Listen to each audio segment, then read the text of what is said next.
with Mama Says Namaste. Welcome to another Mama Says Namaste episode, and this is another guest episode. So I am so thrilled to have Lenora Edwards joining me today. She is a speech therapist, and as we get into our conversation, I want to share with you, as always, that when I do these guest interviews, they are available to listen to through the podcast. You can hop over to YouTube and you can watch the video and see us there, or you can hop over to mamasaysnamaste.com and hit the blog post there that goes along with this episode, and you can read a corresponding blog and watch the video and listen to it all on that same spot. So there you go, many ways to listen. And now I want to get into the conversation today.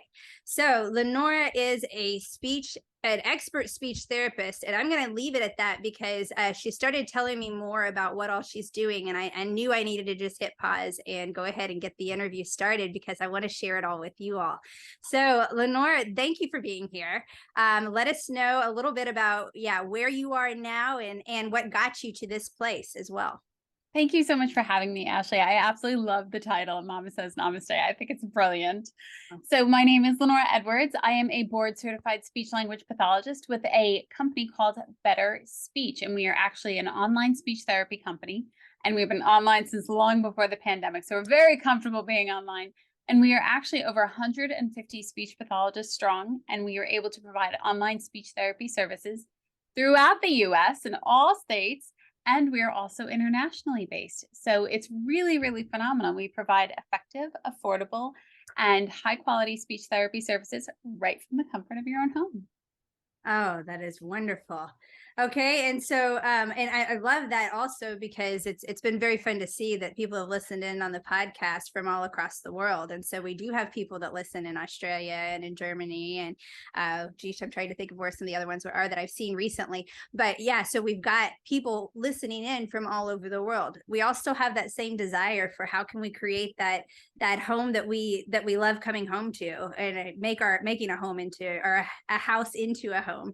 And yeah, looking at ways that we can not just connect with our children, but also help our children thrive. So how did you get into speech therapy? I started in speech therapy. I graduated well over 10 years ago.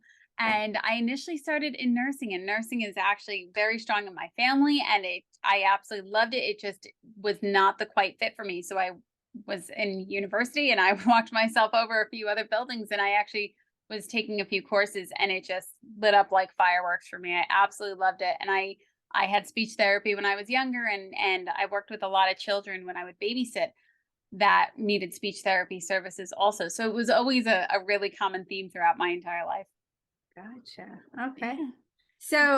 So when it comes to speech therapy, I mean, first off, let's just start to kind of identify what type of people would benefit from your services. So what are the common things that you're seeing that you are dealing with in the services? That's a great question. So I usually like to tell people we work from the neck and up. So we see a huge array of people with a variety of different things. So for example, I've worked in the NICU for feeding therapy for little ones that were just born to make sure that they could safely eat. I've also worked with on a feeding therapy team to make sure little ones were able to actually chew their food effectively. So then when we get into the speech component, we're talking about the articulation, voice, fluency. And then we also work with individuals for language. Now, language is actually two parts. Everything that we hear and understand is the receptive part of language, and everything that I'm quite literally saying as I'm talking is the expressive part of language. And then we also work with adults, whether it be sometimes we work with adults for dementia, Alzheimer's, Parkinson's, neurological difficulties, even COVID brain fog. So we really work from the neck and up, and we work with a variety of all ages. Wow, that's fascinating. And I love that you said that because I never would have thought speech therapy for food and eating, or necessarily for brain fog or anything like that. I wouldn't have actually necessarily considered that, but it's all the same sorts of things to get you there. And then you're working with helping them develop how to speak effectively, everything else. Yeah, absolutely. So we actually, for a variety of reasons, the fact that we're online is really, really functional because, and people will say, really, speech therapy online? I'm like, absolutely. We're right there in the comfort of your own home.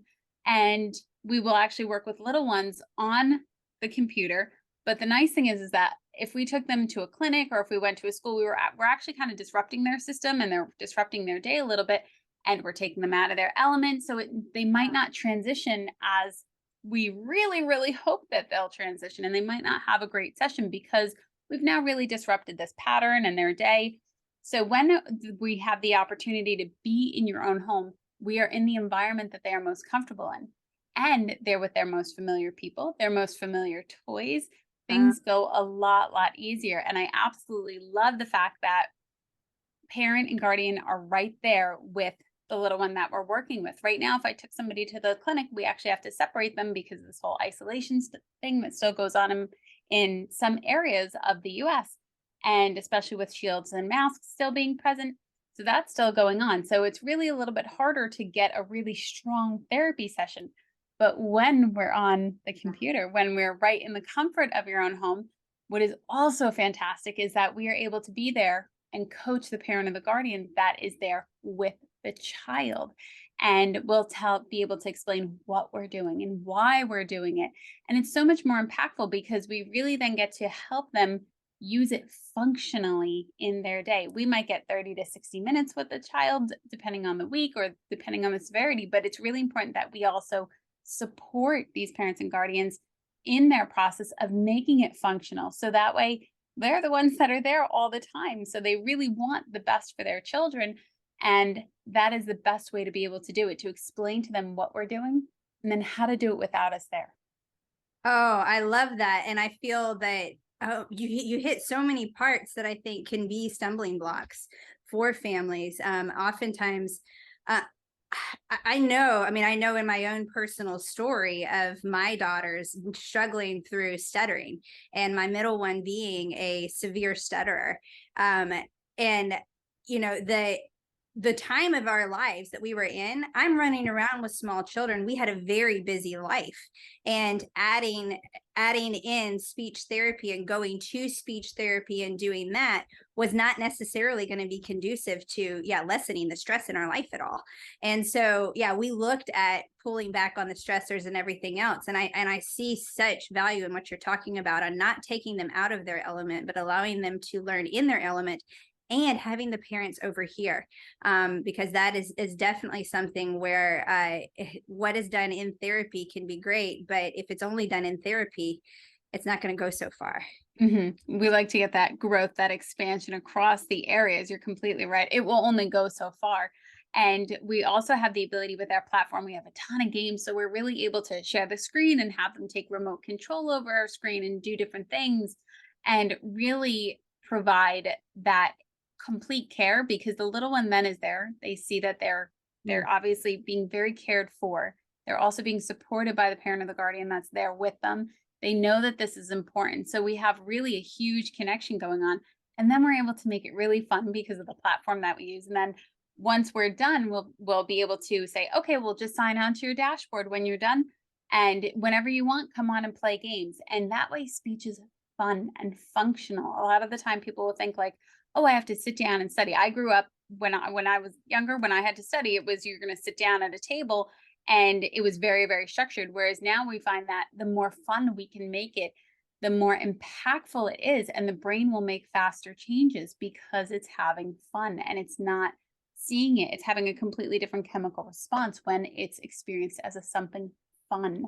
And that way, that growth and that expansion and that building is so much stronger and so much faster. Oh my goodness. And you make it so much easier by opening that door immediately in the house. It's not having to be brought home or, reiterated what you went over, but they're actually seeing and experiencing it. You're so right with with just the nature of the way things are right now, where anytime we're going out and we're taking our children out in public, it's oftentimes we're taking them and handing them off, and we're out of the loop of what is going on. And that is so valuable for us to know. So, in the desire to be there and be attentive with our kids, what are some signs that may show? I mean, clearly if I'm seeing, like my daughter struggling a lot, I saw very evident signs. Is there anything that, are those some quick signs that you can say, okay, this is where this would really be helpful for you now? That's a great question, and definitely one that people ask a lot. Usually, so little ones, their language starts developing, and I say this often, is that when I find out people are pregnant, I'm like, great, start talking. Yeah. Because Yes. they are able to understand even in the womb. They're picking up information, and it's so, so important. And once they're finally here, that blessed day, their brain and their body continue to develop at massively rapid paces. And it's really important that we continue to talk with them. And some people will call it narrating, some people will call it just talking or sportscasting. But as you're talking with your little one, you're explaining their entire environment because they have no idea what anything is. And it's up to us to explain it. So we're actually born with the ability to understand language, but there needs to be language input for that part of our brain to really develop and to make sense. So when your little ones are born, keep talking. Absolutely. And you'll start to see as they hit 1 year old, they'll start to get one word. As they go to 2 years old, they'll start to develop 2 words. When they go to 3, they'll start to get 3 combinations. And that's kind of like a very general rule of thumb. Children do develop their language at a different pace. We do have guidelines, absolutely, and they are very, very important.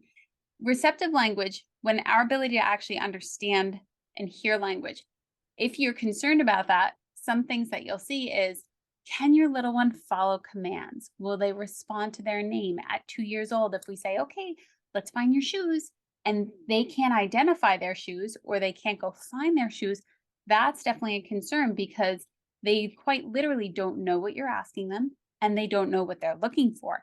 And that is definitely a cause for concern. Or if you ask them yes or no questions, do you want more?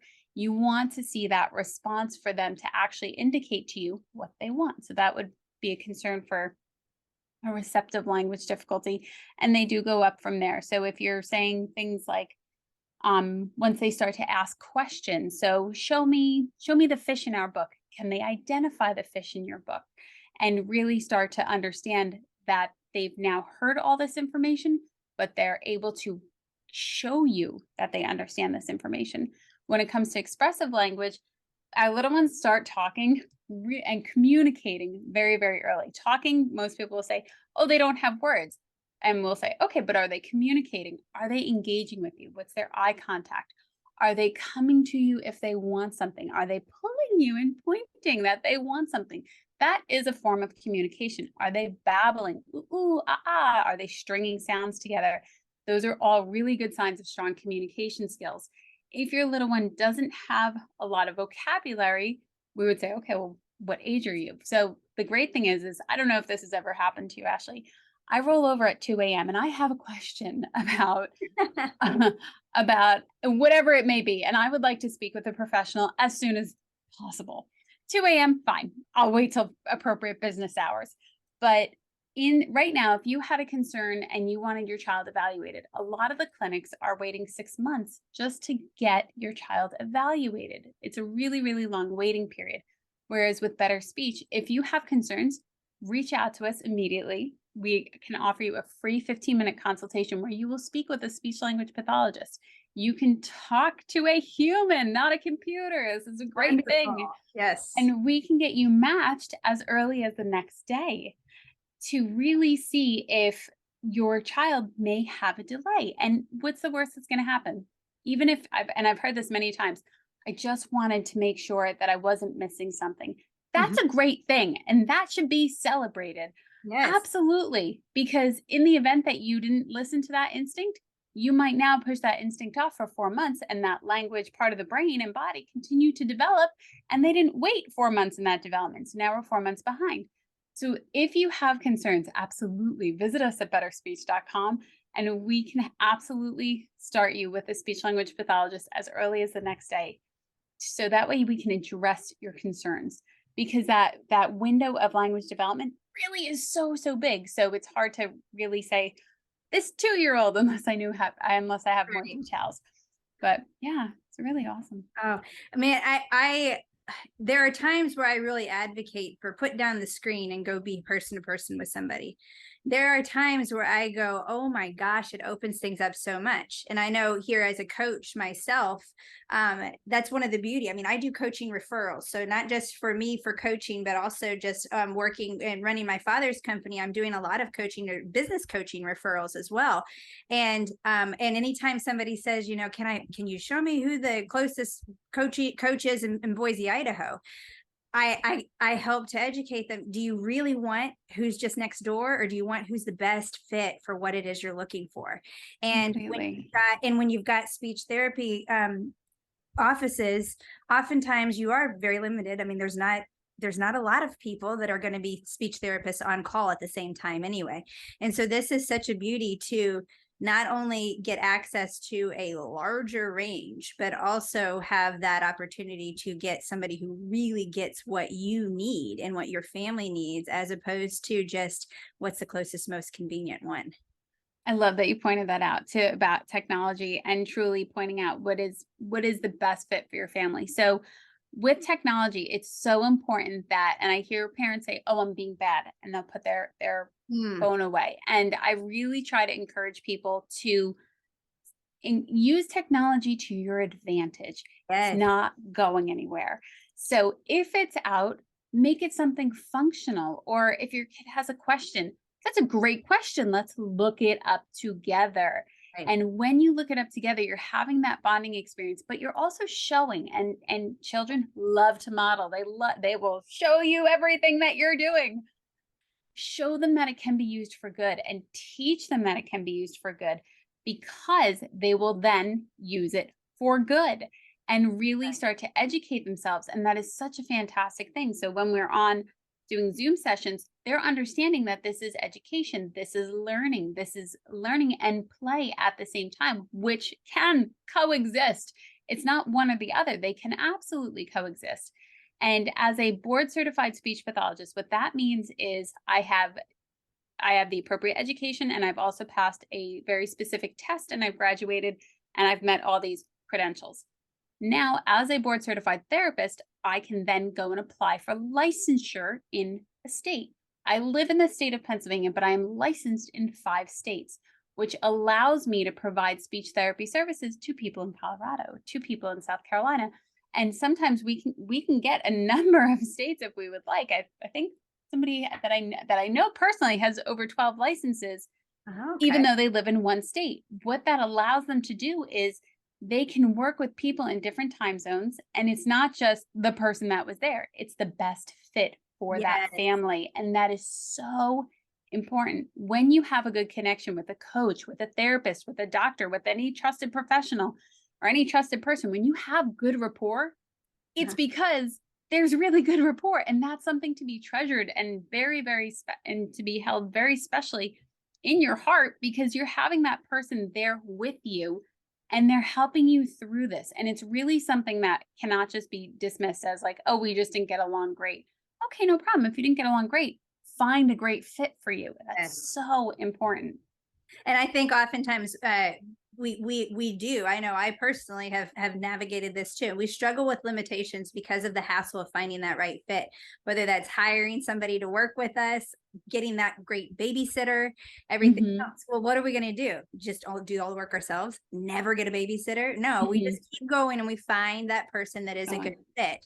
And it is a lot easier to do that if I've got a curated list of the good fit people here to Betterspeech, and then be able to go in and find that one that really does resonate. Completely. Okay, so I do have another question for you here. You've got the great fit. You have the very clear need for it. And yet there is a struggle for engagement, a struggle for going forward or follow through. How does it keep you accountable? How do you kind of navigate that? I know sometimes, and unfortunately, sometimes there are kids that really have the need, and the parents don't have the bandwidth, the awareness, or whatever to fully recognize or work with that child. That's a great question. What we can do is we really do work with them one-on-one, and that's with them being, whether it's that child or that family, what do you need? What is a good fit for you? If you say, you know what, Friday morning at 10 a.m. is when we have the availability, great. Let's find somebody that's a really good fit for you for Friday morning at 10 a.m. when you have the availability.